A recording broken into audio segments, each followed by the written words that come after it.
Setiap tahun, jutaan lulusan baru dari SMA, SMK, hingga perguruan tinggi keluar dan berharap bisa langsung masuk dunia kerja. Tapi masalahnya, pertumbuhan lapangan kerja nggak secepat pertumbuhan jumlah lulusan. Banyak perusahaan belum membuka lowongan baru, atau malah melakukan efisiensi. Akibatnya, angkatan kerja dari tahun-tahun sebelumnya belum terserap sepenuhnya. Sudah datang gelombang baru. Ini seperti gelas kecil yang terus-terusan dituangi air, pasti tumpah. Semakin banyak yang bersaing, semakin ketat juga peluang untuk mendapatkan pekerjaan. Revolusi teknologi berjalan dengan cepat. Mesin, software, dan bahkan AI sekarang bisa menggantikan banyak pekerjaan manusia karena lebih hemat biaya, gak rewel, dan lebih efisien. Ini artinya banyak posisi pekerjaan yang dulunya dibutuhkan manusia sekarang gak lagi relevan. Kalau kita nggak belajar teknologi atau setidaknya beradaptasi dengan sistem digital, ya pelan-pelan kita akan tersingkir dari dunia kerja. Dari tahun 2024 ke tahun 2025, banyak sektor ekonomi mengalami tekanan, mulai dari turunnya daya beli, lesunya ekspor, sampai kenaikan biaya produksi. Akibatnya banyak perusahaan memilih bertahan dengan cara mengurangi tenaga kerja.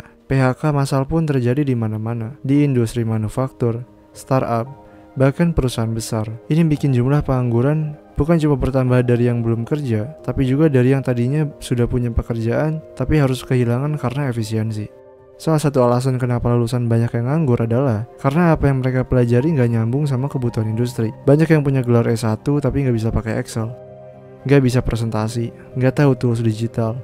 Padahal perusahaan lebih butuh orang yang siap pakai. Dunia kerja sekarang nggak sekedar butuh orang pintar teori, tapi butuh yang bisa kerja praktis, cepat belajar, dan bisa menyelesaikan masalah nyata tanpa skill yang relevan. Ijazah nggak cukup buat bersaing. Banyak perusahaan sekarang menuntut karyawan punya banyak kemampuan, bisa multitasking, paham teknologi, siap kerja di bawah tekanan, bahkan punya pengalaman kerja. Tapi sayangnya gaji yang ditawarin cuma UMR, bahkan kadang di bawah itu. Ini bikin banyak pencari kerja mikir ulang. Mereka merasa tuntutan gak sebanding sama penghargaan. Akhirnya banyak yang memilih untuk gak ambil kerjaan itu dan lebih memilih menganggur sambil mencari yang lebih layak.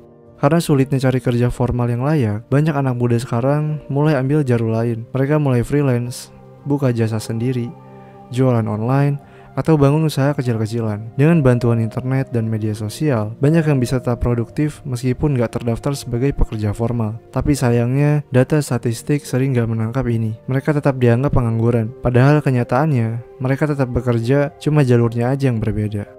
Di dunia kerja yang makin cepat berubah, yang bertahan bukan yang paling pintar, tapi yang paling cepat beradaptasi. Siapa yang terus belajar, upgrade skill, dan mau fleksibel. Mereka yang akan tetap relevan, sementara yang masih mengandalkan ijazah doang, tapi nggak punya kemampuan praktis, akan makin tersisih. Dunia kerja sekarang bukan nunggu yang cocok, tapi bikin diri kita jadi layak untuk dilirik. Nggak ada pilihan lain, mau berubah atau tertinggal.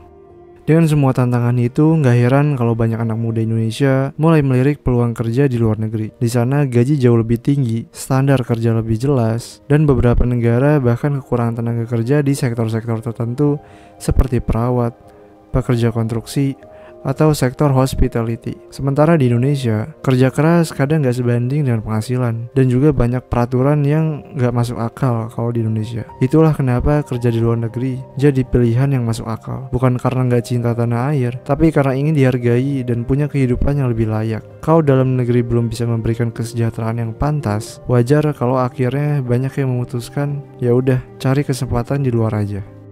Masalah pengangguran di Indonesia tahun 2025 ini bukan cuma soal kurangnya lapangan kerja, tapi juga soal ketidaksiapan sistem pendidikan, tekanan ekonomi, perubahan teknologi, dan ketimpangan antara tuntutan industri dengan realitas kemampuan pencari kerja. Banyak anak muda yang akhirnya merasa lebih dihargai di luar negeri karena di sana tenaga kerja dianggap aset, bukan beban. Tapi sebenarnya kita nggak harus selalu menyalahkan sistem. Dunia kerja memang berubah. Dan kalau kita nggak ikut berubah, ya kita bakal ditinggal. Entah itu lewat belajar skill baru, bangun usaha sendiri, atau bahkan merantau ke negara lain. Pada akhirnya, setiap orang harus berjuang cari jalannya sendiri agar bisa tetap bertahan dan hidup dengan layak. Karena di zaman sekarang, bukan yang paling pintar yang menang, tapi yang paling cepat beradaptasi.